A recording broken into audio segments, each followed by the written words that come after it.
History whispers many names, but few resonate with the power and grandeur of Alexander the Great. Born in a time of warring city-states, Alexander transcended his era, carving out an empire the likes of which the world had never seen. From the sun-drenched shores of Greece to the exotic banks of the Indus River, his name became synonymous with conquest, courage, and a touch of destiny. Even today, more than 2 millennia after his death, Alexander's legend continues to captivate us. He is a figure who strides across the pages of history books and leaps into our imaginations, a young king who dared to dream of a world united under his rule. But who was this man who dared to challenge the very limits of his world? What drove him to conquer lands and people with such relentless ambition?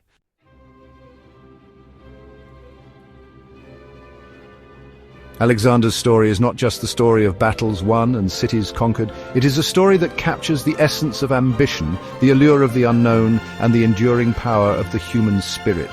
He was more than a conqueror. He was a visionary, a leader who inspired unwavering loyalty in his men and left an indelible mark on the course of history. His tale is one of epic battles and cunning strategies, of clashes between civilizations and the merging of cultures. It is a story that reminds us that the seemingly impossible can be achieved with enough courage, determination, and a touch of the extraordinary.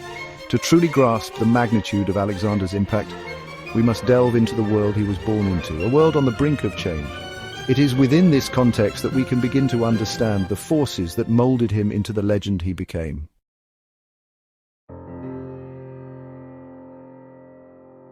Born in 356 BCE in the kingdom of Macedon, Alexander was no ordinary child.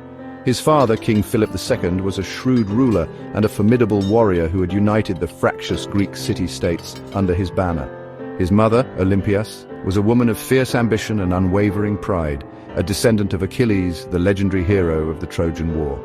From a young age, Alexander exhibited a thirst for knowledge, a keen intellect, and an unyielding determination that set him apart. He was trained in the arts of war and statecraft, his young mind absorbing the lessons that would shape his destiny. But it was his encounter with the philosopher Aristotle that would truly ignite his imagination and set him on the path to greatness. Under Aristotle's tutelage, Alexander's mind was open to new worlds of philosophy, science, and literature. He devoured Homer's epics, dreaming of emulating the heroes of old, and developed a fascination with the wider world beyond the borders of his homeland. Little did he know that he was destined to surpass even the greatest heroes of legend.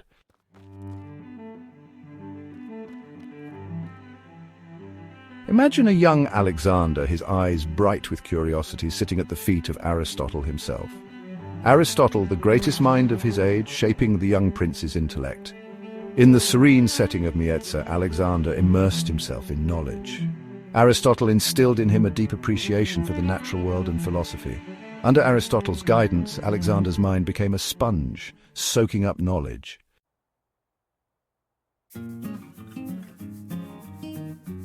Aristotle recognized Alexander's thirst for knowledge and fed it with carefully chosen texts and stimulating discussions. He introduced him to the works of Homer, the epic tales of gods and heroes, of courage and cunning, of battles fought and empires won. The Iliad and the Odyssey came alive for the young prince, sparking within him a fascination with the heroes of old, a yearning for glory that would one day find its outlet on the battlefields of Persia.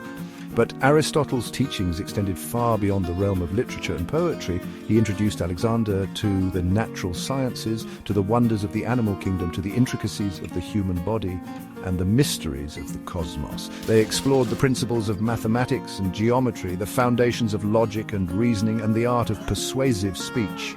Aristotle encouraged Alexander to question everything, to seek evidence, to challenge assumptions, and to formulate his own conclusions. He instilled in him a respect for knowledge, a belief in the power of reason, and an understanding that true leadership required more than just brute force. It demanded intellect, strategy, and a vision for the future.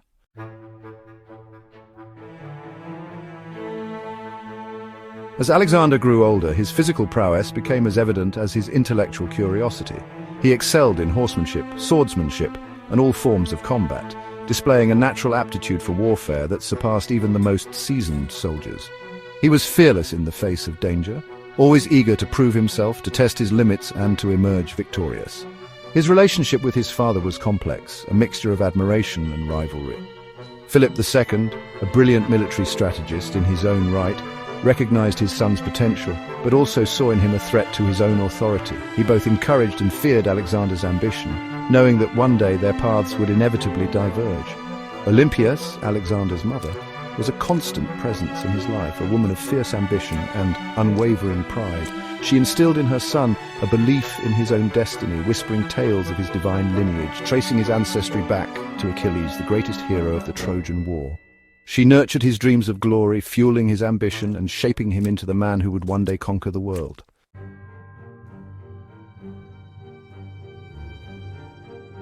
The year was 336 BCE. A hush fell over the bustling Macedonian capital of Aegae. King Philip II, Alexander's father and the architect of Macedon's rise to power, lay dead, assassinated under mysterious circumstances at his own daughter's wedding. The news spread like wildfire, reaching Alexander as he trained for his father's next great campaign. Grief, shock, and a steely determination washed over the young prince. At just 20 years old, Alexander faced a pivotal moment. The throne of Macedon, and with it the fate of his father's burgeoning empire, was his for the taking. But the path to power was fraught with danger. Rivals within the Macedonian court saw an opportunity to seize control. The Greek city-states, long chafing under Macedonian rule, sensed a chance to regain their independence. Alexander, though groomed for leadership, was untested, his authority fragile. He needed to act swiftly and decisively to secure his birthright and fulfill his father's vision of conquering the Persian Empire.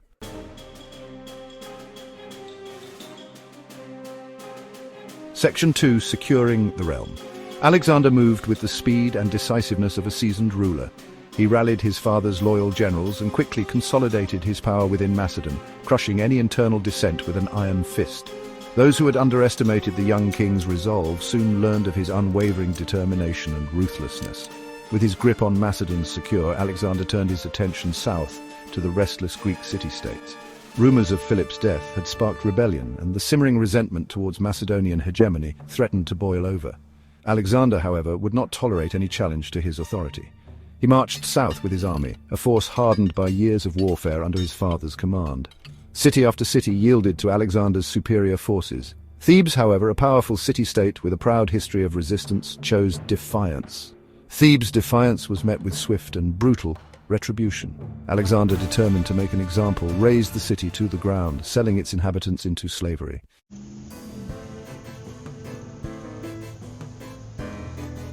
Section 3. A young king's resolve. The destruction of Thebes sent shockwaves throughout Greece. Alexander would brook no opposition. His ruthlessness was tempered with shrewd diplomacy. He allowed key city-states to maintain autonomy. With Greece pacified, Alexander turned east towards Persia. He inherited his father's dream of crushing Persia. Alexander envisioned a world united under his rule. Greek culture would flourish from the Aegean to the Indus. It was a bold vision, but Alexander was undeterred. He inspired his army with his own thirst for glory. The time had come to claim his destiny as Alexander the Great.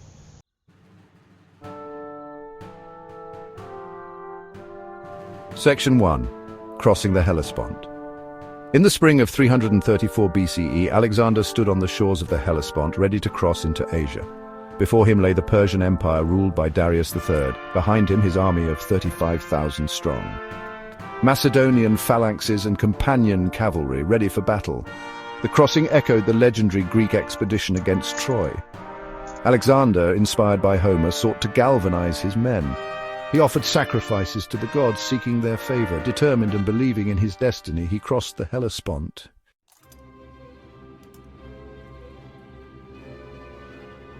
The Persian response to Alexander's incursion was swift but disjointed. Local satraps gathered their forces to confront the Macedonian threat. Their confidence was high, but they underestimated Alexander's tactical genius. At the Granicus River, the two armies clashed. The Persian plan was to use their superior cavalry to pin down the Macedonian flanks. Alexander anticipated their every move. He unleashed his companion cavalry in a devastating counterattack. Alexander led the charge himself, inspiring his men. The Persian cavalry faltered and broke. With the Persian cavalry routed, Alexander turned to their infantry. The Macedonian phalanxes advanced with mechanical precision. The Persian infantry offered little resistance. The Battle of Granicus River was a resounding victory for Alexander. The Persian Empire had been bloodied, and Darius III's aura of invincibility shattered. The young king from Macedon announced his arrival on the world stage.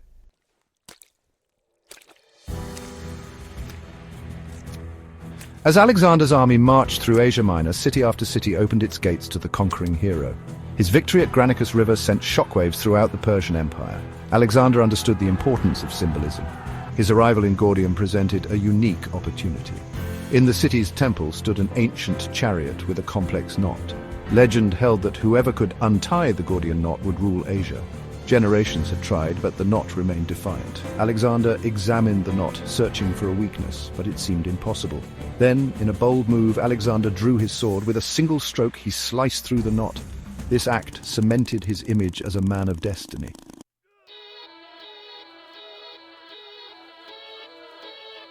The Battle of Granicus River had been a mere skirmish compared to the clash of titans that awaited at Issus, a narrow coastal plain in southern Anatolia. Darius III, determined to crush Alexander, gathered a massive army, its numbers dwarfing those of Alexander's force. The Persian army, a vast tapestry of soldiers, stretched as far as the eye could see. Immortal infantry and heavy cavalry formed the core of the Persian line. The odds against Alexander were staggering. He knew the narrow terrain negated the Persian numerical advantage. Alexander unleashed his companion cavalry in a devastating charge. Darius panicked and fled, leaving his army leaderless. The Battle of Issus was a decisive victory for Alexander.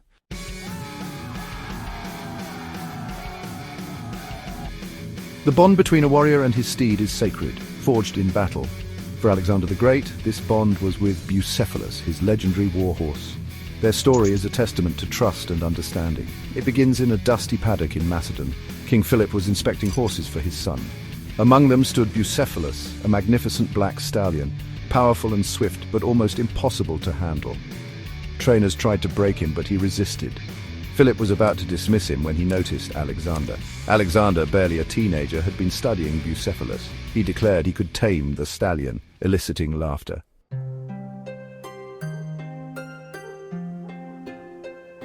Philip, intrigued by his son's confidence, agreed to let him try, though not without a healthy dose of skepticism. What happened next would become the stuff of legend, a testament to Alexander's unique ability to understand and connect with even the most untamable of creatures. As Alexander approached Bucephalus, he noticed that the horse was spooked by his own shadow, which danced menacingly in the bright sunlight. With a calmness that belied his young age, Alexander slowly turned the horse, guiding him so that he faced the sun directly. The effect was immediate. Bucephalus, no longer tormented by his shadow, calmed, his wild thrashing subsiding. Alexander, sensing the horse's change in demeanor, spoke softly, his voice a low rumble that seemed to soothe the stallion's anxieties. He stroked the horse's flank, his touch gentle but firm, establishing a connection, a silent understanding between them. And then, with a grace that astonished all who witnessed it, Alexander mounted the stallion, his movements fluid and confident. Bucephalus, as if sensing the presence of a kindred spirit, responded in kind. He moved with a newfound grace, his powerful muscles rippling beneath Alexander's touch. They rode together, horse and rider as one, their bond evident in every stride.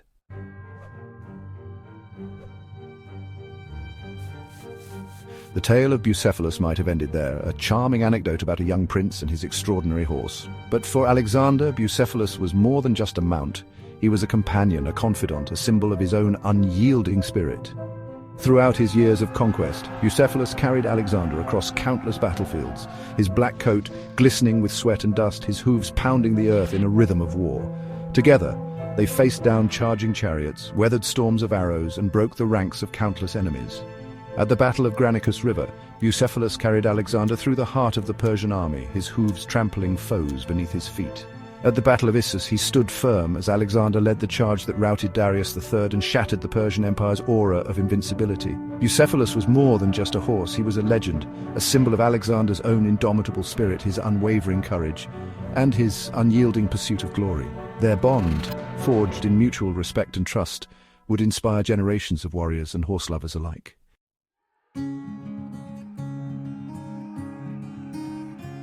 The bond between Alexander and Bucephalus, however, was not destined to last forever. In 326 BCE, during a fierce battle against the Indian king Porus, Bucephalus, weary from years of campaigning and wounded from countless battles, collapsed and died. Alexander, grief-stricken by the loss of his loyal companion, ordered that a grand city be built on the banks of the Hydaspes River, near the spot where Bucephalus had fallen. He named the city Bucephala, a lasting monument to the horse who had carried him to the ends of the known world. The city of Bucephala, though not as famous as Alexandria in Egypt or Alexandria Eshati in modern-day Tajikistan, stood as a testament to the deep bond between Alexander and his beloved steed. It was a tangible expression of grief, a way for Alexander to honor the memory of his faithful companion and to ensure that Bucephalus's name, like his own, would be etched into the annals of history. The story of Alexander and Bucephalus serves as a reminder that even the greatest of conquerors possess hearts capable of deep affection, and that the bond between a warrior and his steed can transcend even the boundaries of death itself.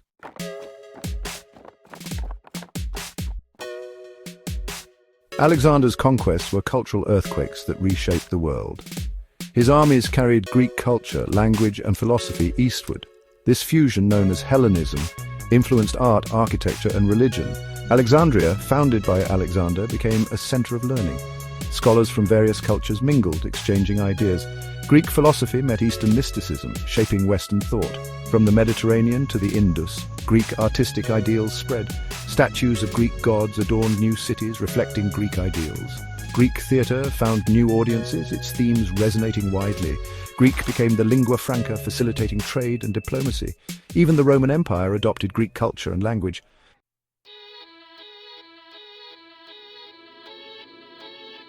Alexander's empire, though vast and seemingly invincible, proved to be short-lived.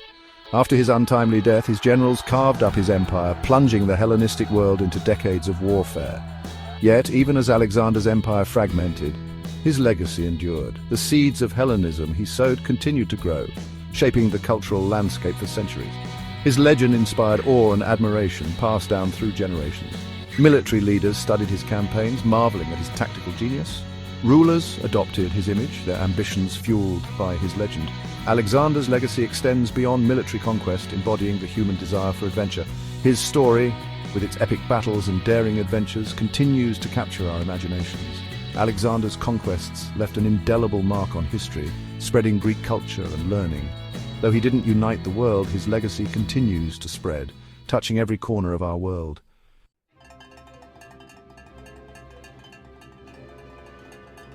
Alexander the Great's life was like a blazing comet, a brilliant streak across the sky of history. In a few short years, he conquered a vast empire, spread Greek culture, and etched his name into history. A brilliant strategist, he dreamed of uniting the world under his rule. Though his empire crumbled, his legacy lived on, inspiring generations. From grand libraries to battlefields, his name echoed through the ages. Even today, we are captivated by his story. Alexander the Great, the boy king who dared to conquer the world. His name, forever linked with conquest and ambition, continues to echo through time.